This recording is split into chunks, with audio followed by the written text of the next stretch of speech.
안녕하십니까. 다도건축사 사무소의 최현철 건축사입니다. 이번 시간에는 공동주택의 부대 시설과 복리 시설에 대해 한번 알아보려고 하는데요. 최근에 아파트 단지에 계절 창고나 이제 휘트니스 센터, 요가, 그다음 경비실, 무인 택배 보관함, 작은 도서관, 어린이 놀이터, 경로당 이런 부대 복리 시설이 많이 설치가 되죠.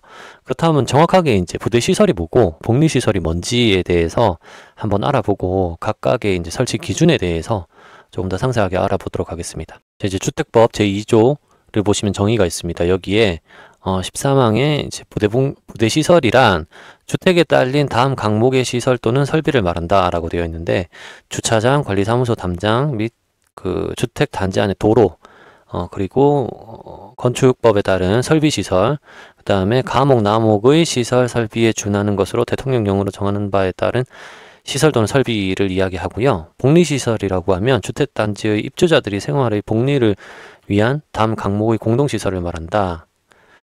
라고 되어 있습니다. 여기에서는 이제 어린이 놀이터, 근린생활시설, 유치원, 주민운동시설, 경로당, 그 밖에 입주자들의 생활 복리를 위해 대통령령으로 정하는 공동시설이라고 되어 있습니다. 그래서 부대시설과 복리시설을 크게 조금 구분하기 쉽게 설명을 좀 드리자면은, 우선은 부대시설이라고 하게 되면 꼭 필요한 시설을 이야기하는 겁니다. 공동주택에서 꼭 필요로 하는 시설, 없어서는 안 될 시설들이죠. 관리사무소나 담장, 주차장, 도로, 설비 뭐 이런 것들은 꼭 있어야 되는 거죠. 이거를 이제 부대시설이라고 하는 거고, 복리시설이라고 하면 없어도 되기는 한데 없으면 좀 불편한 것들, 어린이 놀이터라든지 근린생활시설, 유치원, 주민운동시설, 경로당 이런 것들은 없어도 되긴 한데 없으면 많이 불편할 수 있는 상황들이죠. 그래서 이렇게 부대복리시설을 두 개로 구분을 생각하셔서 나누시면 될 것 같아요. 자, 법령을 한번 쭉 읽어 내려가 보겠습니다. 내용이 좀 많아서요. 빠르게 읽겠습니다. 자, 주택법 시행령 제6조 부대시설의 범위입니다.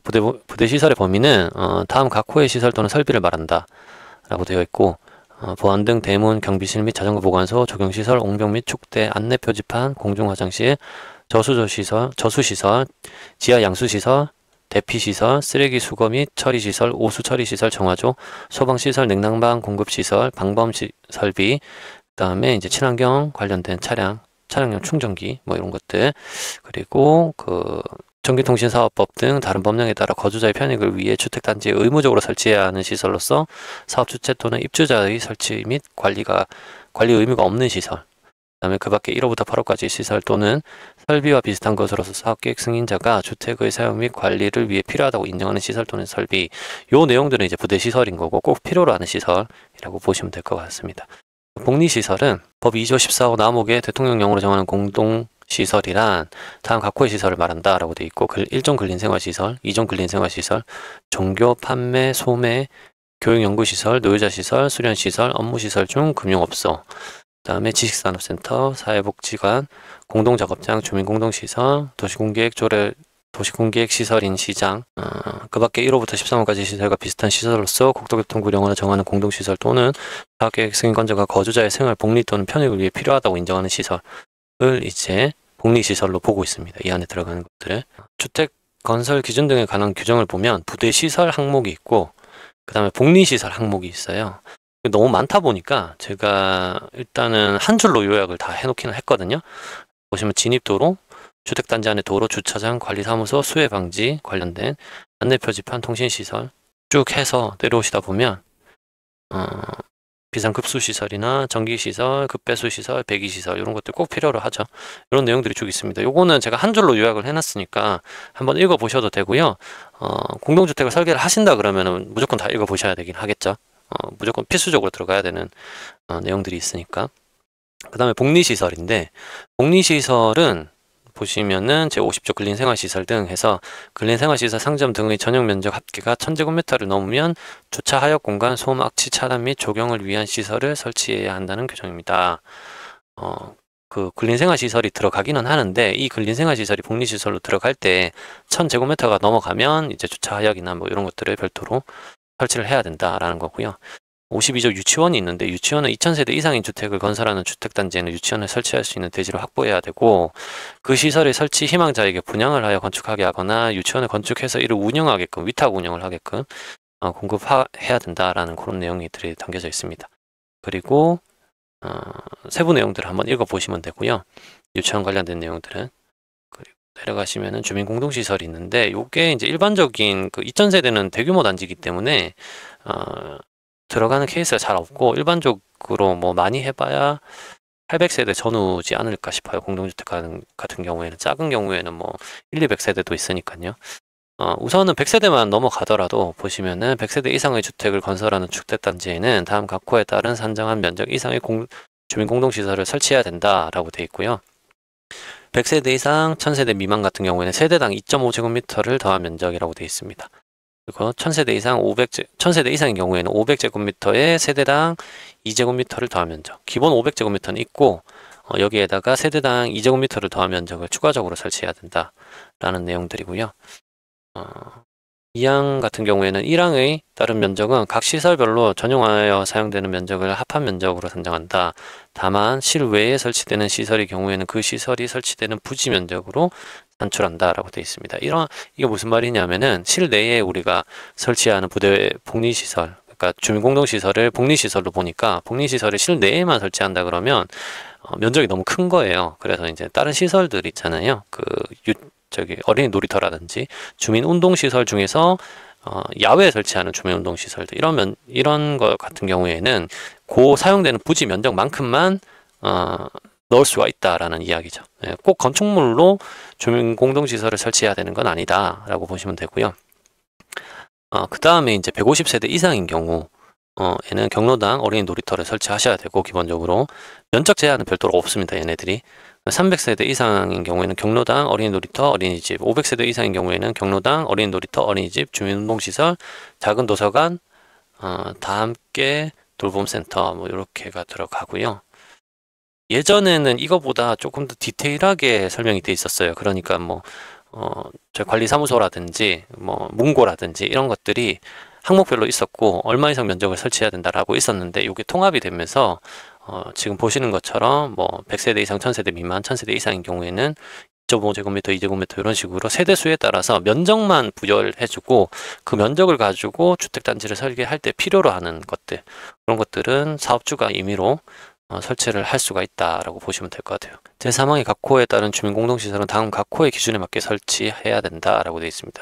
여기에 말씀드렸던 이제 경로당 어린이 놀이터, 어린이집, 주민운동시설, 작은 도서관, 다 함께 돌봄센터인데, 경로당 같은 경우에는 1조 및 채광이 양호한 위치에 설치해야 되고, 오락 취미활동 작업 등을 위한 공용의 다목적실과 남녀가 따로 사용할 수 있는 공간을 확보해야 된다라고 되어 있습니다. 보통 노인정이든 아니면은 뭐 경로당 뭐 이런 것들을 작은 거를 설계를 하더라도 할아버지 방, 할머니 방 이렇게 별도로 구분해서 합니다. 두 분이 이제 같이 사용할 수 있는 공간을 만드는 걸 되게 싫어들 하세요, 어르신들이. 그래서 따로 하고, 급수시설, 취사시설, 화장실 및 부속 정원 설치할 것 돼 있습니다. 그래서 보통 우리가 뭐 경로당에서 이벤트를 해서 뭐 김장을 한다든지 아니면은 뭐 뭔가를 만들어서 주민들한테 나눠준다든지 하는 경우도 있잖아요, 이벤트로. 그런 경우에 또 이제 이런 시설들이 있어야지만 가능하겠죠. 자, 그리고 어린이 놀이터인데, 어린이 놀이터는 놀이기구 및 그 밖에 필요한 기구를 1조 및 채광이 양호한 곳에 설치하거나 주택단지의 녹지 안에 어우러지도록 설치할 것이라고 되어 있습니다. 자, 어린이 놀이터 같은 경우에는 놀이기구 및 그 밖에 필요한 기구를 1조 및 채광이 양호한 곳에 설치하거나 단독 주택단지의 녹지 안에 어우러지도록 설치할 것이라고 되어 있는데, 이런 경우에는 이제 그 공동주택을 설계할 때 우리가 어린이 놀이터는 아파트로 둘러싸여서 이제 외부에서 바라볼 수 있는 공간에 대부분 어린이 놀이터를 많이 설치하거든요. 그 개방되어 있는 공간에 설치를 많이 하고, 대지에 뭐 끝자락이라든지 이런 데다가는 운동시설을 좀 많이 설치하는 편인데, 어린이 놀이터를 뭐 끝자락이나 이런 데 설치를 하게 되면 밤에나 이럴 때는 사람들이 가기를 좀 꺼려하는 상황이 생길 수도 있고, 또 그 큰 아파트 건물에 가려져서 햇빛이 안 들어오는 영구음지에 어린이 놀이터를 설치하는 케이스도 있어요. 근데 그게 어떤 문제가 생기냐면 겨울철 같은 경우에 눈이 오거나 이럴 경우에는 눈이 녹지 않는, 영구음지기 때문에 눈이 녹지 않아서 아이들이 이용을 하기가 좀 불편하고, 물에 젖어 있을 경우에도 빨리 이제 마르지 못해가지고 사용하기가 불편한 그런 상황들이 생길 수 있기 때문에, 가능하면은 채광이나 뭐 이런 것들이 1조나 채광이 양호한 공간에 설치를 좀 해주시고, 개방된 공간에 많이 설치를 하는 거를 권장을 하고 있습니다. 실제 저도 그렇게 설계를 했었고요. 그리고 실내에 설치하는 경우 놀이기구 등의 사용되는 마감재 및 접착제, 그 밖에 내장재는 환경기술 및 환경산업지원법 제17조에 따른 환경표지의 인증을 받거나 그에 준하는 기준에 적합한 친환경 자재를 사용할 것. 그리고 실외에 설치하는 경우에는 인접 대지 경계선과 주택단지 안의 도로 및 주차장으로부터 3m 이상 거리를 두어 설치할 것이라고 되어 있습니다. 그래서 아이들이 갑자기 튀어나오는 경우가 생길 수도 있고 하다 보니까 어느 정도 이격거리를 둬야 된다라는 의미로 받아들이시면 될 것 같아요.